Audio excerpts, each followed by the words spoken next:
Good afternoon, everybody. Happy December. Welcome to December of 2021 and our December edition of the St. Lawrence County Chamber Lunch and Learn webinar series. I'm Ben Dixon, the Executive Director of the St. Lawrence County Chamber of Commerce. This monthly educational webinar series is made possible by the generous support of St. Lawrence University and Clarkson University, who are leadership circle members of the St. Lawrence County Chamber of Commerce, and it is their support that makes these webinars possible. So shout out to St. Lawrence and Clarkson, even as the hockey season gets into swing. I'd also like to thank Laura Pearson, the Chamber's Workforce Development coordinator, who for her efforts to line up a great series of lunch and learn webinars going into 2022. Just to get you excited, we also have lined up webinars on customer service, on programs available from the BOCES for your workforce needs, and several other webinars also coming up. So thank you, Laura. Before I introduce today's presenter, I want to run through a few items. First, your mics and webcams have been muted. If you do have questions throughout the presentation, please feel free to write them into the chat and we'll do our best to answer them, either during the presentation or in the Q&A that follows. Please note this session is being recorded for the purposes of being able to broadcast it on our webinar archives and our YouTube channel, which is entitled SLC Chamber NY. If you want to search on that and follow us there. After the presentations are complete, I will stop the recording for any Q&A. We do keep these webinars to under an hour so everyone can get back to work. If you are interested in presenting in one of our Lunch and Learn webinar series, if you feel you have a topic with expertise in that would be beneficial to our members as part of this series, please do reach out to us and we'll see what we can do to get you lined up. With all that said, we have a timely topic today: cybersecurity. It's a topic that's critical to the integrity and well-being of both our businesses and our personal lives. I recently received a notice from FEMA reminding us that the holiday season is actually the most active time of the year for cybercrime. And I found the notice, the introduction to this notice, to be worth sharing. They said, as Americans prepare to hit the highways and airports this holiday, CISA and the Federal Bureau of Investigation are reminding critical infrastructure partners that malicious cyber actors aren't making the same holiday plans as you are. Recent history tells us that this could be a time when these persistent cyber actors, and excuse me, I am going to start my, I realized I did not start sharing my screen. Let me do that.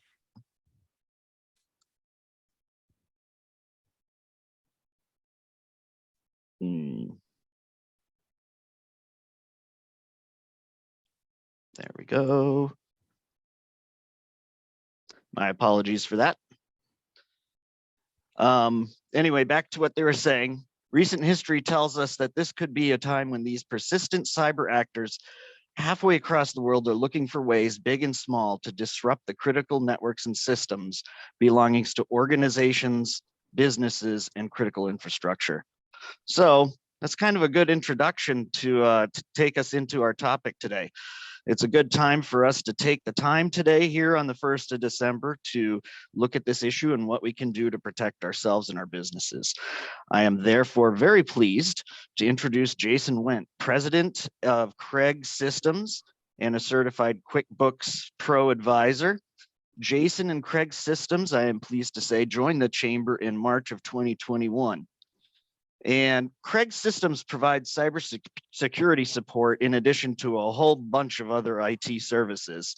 And their website puts it this way. I like the way they think about cybersecurity. They believe that cybersecurity is a shared responsibility. That means that we all play a part in keeping our networks safe. CREG Systems seeks to educate all of our customers about the importance of cybersecurity. From installing firewalls and implementing multi-level authentication to providing you with the necessary information and updates on our blog, we are here every step of the way to help protect your data. So clearly, Jason is very well poised to help us learn more about cybersecurity today and what we can do to protect ourselves. And so with that, Jason, I'll just hand it right over to you. Well, perfect. Thank you so much, Ben. I definitely appreciate the fantastic introduction. As Ben said, I am president of CREG Systems. We've actually been around since 1973. We are local to the North Country. We're located in Watertown. We did for quite a long time have an office located in Potsdam as well. So St. Lawrence County obviously is well within our realm here. We do business all over the North Country, whether it's Jefferson, Lewis, or St. Lawrence County. There's not many places we don't go. So with that being said, I'm going to share my screen and we're going to talk today about cybersecurity. I know it's been a hot topic like Ben let us know. And if you watch the news lately, Channel 7 did a little expose on that as well, where I spoke about the dangers of online shopping currently during the holiday season. A lot of people are turning to that now. So hackers are also, of course, turning to that to try to take advantage and manipulate people online. So I am going to set this up and we're going to talk today a little bit about the different tips and tricks that you can utilize to try to keep yourself safe online. Of course, targets and everybody is a target. As you'll see here, there it goes. Can everybody see that? I hope. Good. Perfect. So as you see here, everyone is a target, whether you think your business is too small or you as a person have nothing that the hackers would want. Believe it or not, everything is of value, whether it is your email, anything to do with your banking, if it's your simple Facebook or Walmart account, every single thing has value to hackers. They often use social engineering in different ways to try to obtain your information, and then they then sell it on the dark web. So whether you're a large corporation, a healthcare organization, just a regular individual, everyone is an actual target. Of course, everyone I'm sure is probably sick of hearing this, and I can't stress it enough. And I'm sure everyone is well aware when you sign into things, you have to change your password within so many days, and you have to have so many different characters. And the rules keep changing, but passwords are the strongest way to keep people out of your accounts. A good password is obviously strong. You want at least 12 characters in a good password. You don't want to use things like your dog's name, your child's name, birthdays, because those are all things that can be found out through social engineering. I love those little memes and those games that people play on Facebook where it says, oh, what was the make of your first car? Well, the reason why those things exist is because hackers use that to then try to hack into whether it's a financial account or your email. Those are often security questions, and they will use those kind of things to either try to hack your password or reset your passwords for your accounts. A good password contains uppercase, lowercase, numbers, special characters. They say now it's best to use short phrases. You can actually make a sentence. You can use things like I am going to the store 2021 exclamation point. You can use spaces. You can use many different things. The longer you make it and the more characters you use, the more difficult it is for hackers to actually do something to get that. The second form, passwords are great, but they can be obviously hacked. And there's a lot of tricks now people use to try to obtain your passwords by spoofing websites. You may get a phishing email that says, oh, here's the link for a big sale. Well, when you click on that site and go to that link, it may look like you're logging into Walmart or Macy's, but it's actually not. And so when you actually enter your password in your email, whatever your username is, they are then getting that information and will then go to the actual website and to use that. So it's always good if you have the chance and the opportunity, depending on which site it is to set up multi-factor authentication. Whether it's an app that you download to your cell phone, an authentication app, both Android and Apple have them, or if it's just a simple text message with a code that you then have to enter into into the site to be able to verify that it's you logging in. I suggest doing that for anything where you enter any kind of financial transactions, your online shopping. Obviously, your banks are very important for these things. Even email, it's very important to do this now because a lot of times with email access, they can reset passwords from other accounts to your email. So anywhere that you can activate multi-factor authentication, I definitely suggest doing that. That way, if they do actually get your passwords, this is a second layer of defense to prevent them from getting into your accounts. VPNs are common. They are basically a virtual private network. So if you are out at the coffee shop and they have free Wi-Fi wherever you connect, the dangers of that are that they could have someone there on site, or that network could be actually hacked. So any transactions or any kind of information that you share over that network can be seen by what's called a man in the middle. So if you can, it's always best to use what's called a VPN. There's plenty of free providers out there. GoVPN is one that I use on my cell phone. So if I connect to a Wi-Fi, let's say at Walmart or Lowe's, I always enable my VPN so that anything that I send over the network is actually protected from anybody trying to spy on that same network. Anytime you work from home, or you're out in public using a public Wi-Fi that has open availability, it's always dangerous. So I always suggest using VPNs. Now, I'll talk a little bit about phishing. I'm sure everyone has heard of this term by now. It is the most common form of a cyber attack. Believe it or not, I actually got a phishing email this morning, which I found hilarious because we get them all the time. But I got one this morning from who would be the chairman of my board that said, I wanted to do, dear Jason, I want to do something great for your employees. Let me know when you have time to talk about buying gift cards. Now, that's definitely not something that the chairman of the board would say to me. So I knew right then something seemed a little off about this. But when I actually looked through the email and I went to the from sender, yes, it did have his name on it. However, the email address was some random Gmail address. So they tried many, many, many ways to fool you into either responding to them or thinking that someone is trying to conduct business that is not actually them. A lot of times they'll send you hyperlinks. It's never a good idea to click on links from emails or from people that you don't know.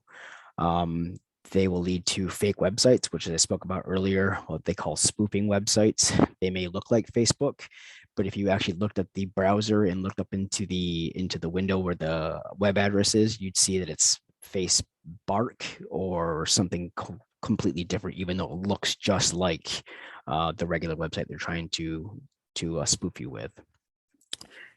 It's always great to make sure that you look at that from address.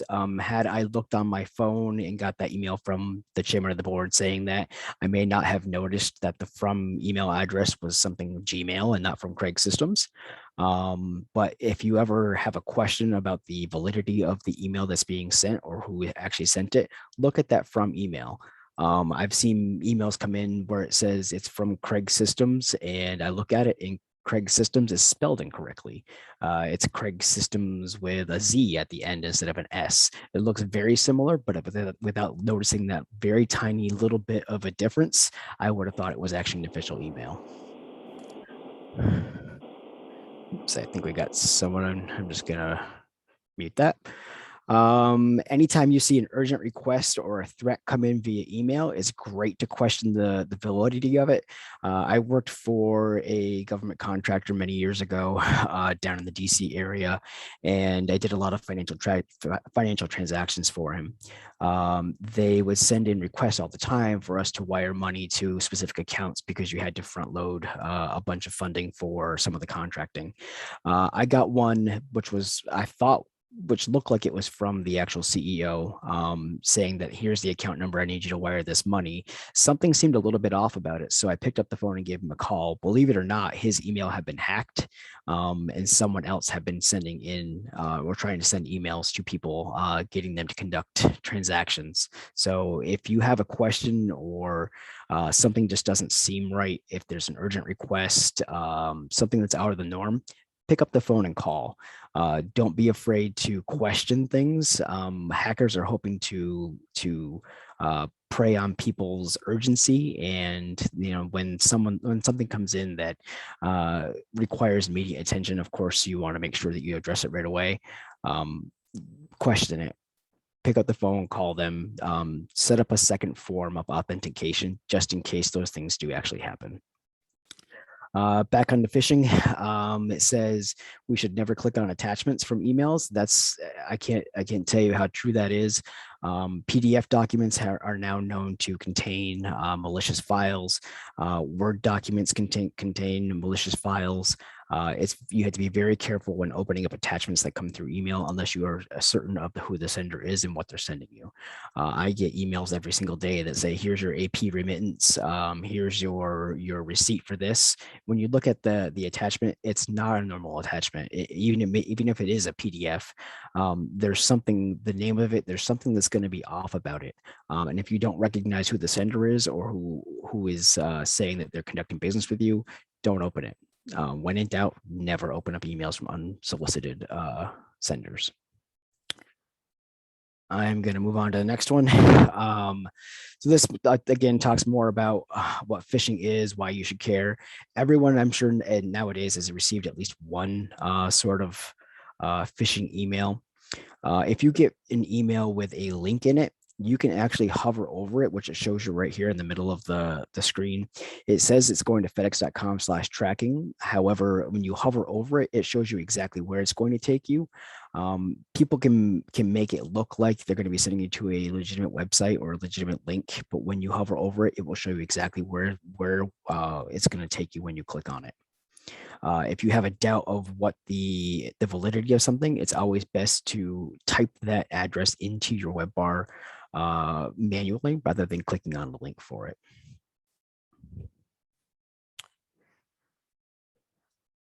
So it's important, as Ben said earlier about our motto, it's a shared responsibility. We think that education and informing the public and informing employees within a business is one of the first lines of defense to keep yourself safe from cyber attacks.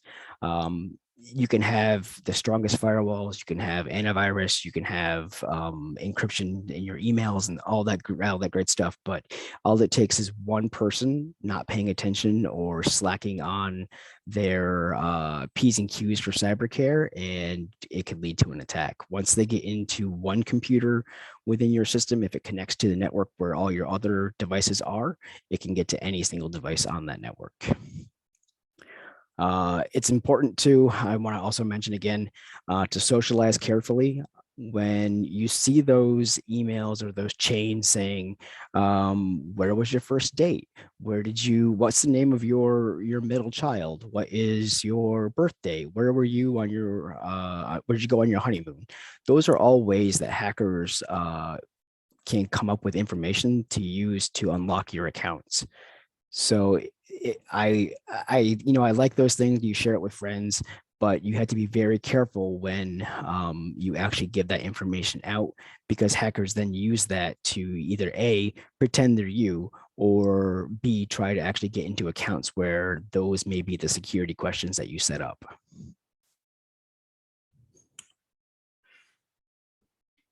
So this is a fun little slide, but it talks about being aware of phishing scams, making sure that your passwords are unique for each account. If your password for your email gets hacked, I would hope that you don't use that same password for your bank account. If your password for Facebook gets hacked, I would hope that you don't use that same password for your email.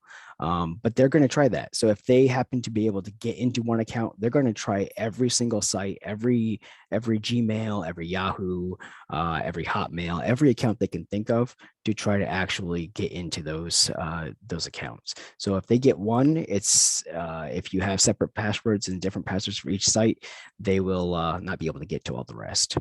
Personally, I have many passwords, but I can't remember them all. It's not something, I mean, I've got so many for work, for personal. I use a password manager. I use what's called LastPass, and it allows you to create a completely random password for every single account you use, and it stores it securely in the cloud in what's called LastPass. Now, there is one master password that you have to enter in order to get LastPass to actually work when you visit sites. But as long as you have that one and you make sure that one's completely secure, you don't need to know what your passwords are for all the separate ones, because when you go there, LastPass will actually look at that and fill in your password for you. I would suggest people use that. It is very secure. I have it on my phone. I use it on all my browsers. It works fantastic, but it's a great way to make sure that you have unique passwords for every single account, and that they are extremely difficult passwords to crack. On the next, it shows apply patches and updates. It's very important to make sure that you keep your devices updated with the latest updates and patches that come out. Microsoft lately has been going through rounds and rounds and rounds of updates because they've been experiencing what's called zero-day attacks. What that means is that there is a flaw within the code they originally put into these devices, and hackers are coming up with different ways every single day to exploit those. So when they put out updates, it's typically because there's a security flaw somewhere, and it's trying to patch that. I set my laptop and all my devices to update automatically as soon as they come out. It can slow down your computer sometimes when you do that, but as long as you leave it on so that it can update after hours, after active hours, then you're sure you have the latest security patches and updates to keep you safe. We've done a lot of different webinars. I'm close to finishing here. So we've done a lot of different webinars for cybersecurity. We partner with a company called Defendify. We offer cybersecurity training packages for companies, for employees. We do policies, procedures. We actually do ethical hacking. We do penetration testing. We've done many different things. These are all great links, and I can share these slides with everybody, with you, Ben, and you can put them wherever. These are great informational webinars that we've done on the different types of cybersecurity that's out there, whether it's social engineering attacks. The entire thing was about social engineering, ransomware, compliance. If you do business with the federal government these days with DoD, they are now requiring you to adhere to a lot of what's called CMMC. It's a cybersecurity module. So whether or not you think it's going to affect you, I promise you at some point in your life, you are going to see a lot about cybersecurity. So with that being said, we are CREG Systems. We do many different things. We've been around forever. Between IT, telephone systems, network security, actual physical security. When it comes to technology, we definitely can handle it. So I'm going to turn it over now for any kind of questions. And Ben, if you got anything else to add? Okay. Why don't we switch screens? You got it. Perhaps. As I said, we'll do a little Q&A after we're done with the recording of the presentation. So in the meantime, I will kind of do the closing so that we do have time for that Q&A. So I'm going to open this back up.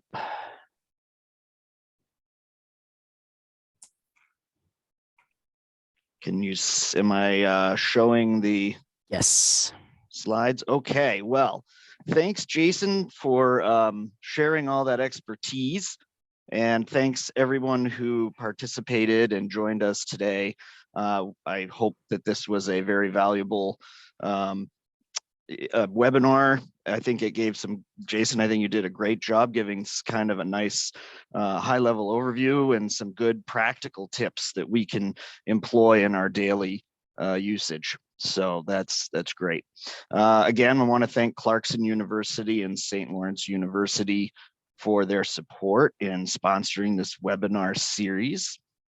And I encourage you to follow and like our Facebook page to stay up to date with what's happening at the Chamber and to register for our next webinar coming up in January, and which we will be sharing information on that soon. That's the one about the BOCES programs and how that can be utilized to help address your workforce needs. We encourage you to view our other webinars in the Lunch and Learn series by going to slcchamber.org and clicking on the archived webinars in the right-hand menu. Alternatively, maybe even easier, go to the YouTube channel. Just search for SLC space chamber space NY, and that'll give you a full listing of all our recent Lunch and Learn webinars. You can even follow us there so that you know you're not missing anything. And before we close the presentation, I'd like to go slightly off topic, just to remind everyone that this is small business season, and we encourage you to support our local small businesses during this very critical time of the year for them. Finally, I of course have to plug our membership. If you know of any businesses that would benefit from being members in the County Chamber of Commerce, please do refer them to us. We can be reached at 315-386-4000. You can email us at info@slcchamber.org. Feel free to stop by our visitor center at 101 Main Street in Canton, right at the main intersection in downtown. And of course, to learn more about benefits that are offered and apply online, you can simply go to slcchamber.org. And all that information is there. I'll note we are still in our Fall for the Chamber promotion. If you get your membership in now, it will cover the rest, all of 2022, plus the rest of this month, when there will be a lot going on. So thanks everyone for joining us. Going back to the subject matter, seeing it's only 12:30, so I have time to take host privilege and ask Jason a question. You mentioned a couple of you gave some great, very practical tips that we can do in our day-to-day, things like hovering over, the link. I really liked the evilhacker.ru address there. That was the real sender. That was pretty good. And a lot of these practical things, you also at the beginning spoke to VPNs. Yes. And multi-factor authorization. And you may note we have a wide range of businesses that are members of the chamber, and they vary in size from larger entities down to sole proprietorships. Sure. For people who are maybe not familiar with those methodologies, is there can you suggest anything on how to go about getting those implemented? Absolutely. So it's very simple for multi-factor authentication. If you have a cell phone these days, anybody can set that up. The Google Play Store and the Apple Store have many authentication apps. I think there's actually one called Google Authenticator, and they work with multiple financial sites. So I actually bank with Community Bank, and they are set up with Google Authenticator. So when I enter my username and password, it will actually ask me for a code that I then go on my phone, pull up the authentication app and click on my Community Bank, and it will give me the actual code in order to enable me to log in. Those things are free. I didn't have to pay anything additional for that. If I didn't want to actually download that app onto my phone, I could set it up through Community Bank's multi-factor authentication, where it would actually send me a text with a code. I then enter that code into the website after I've already entered my username and password, and that verifies that it's me trying to access it.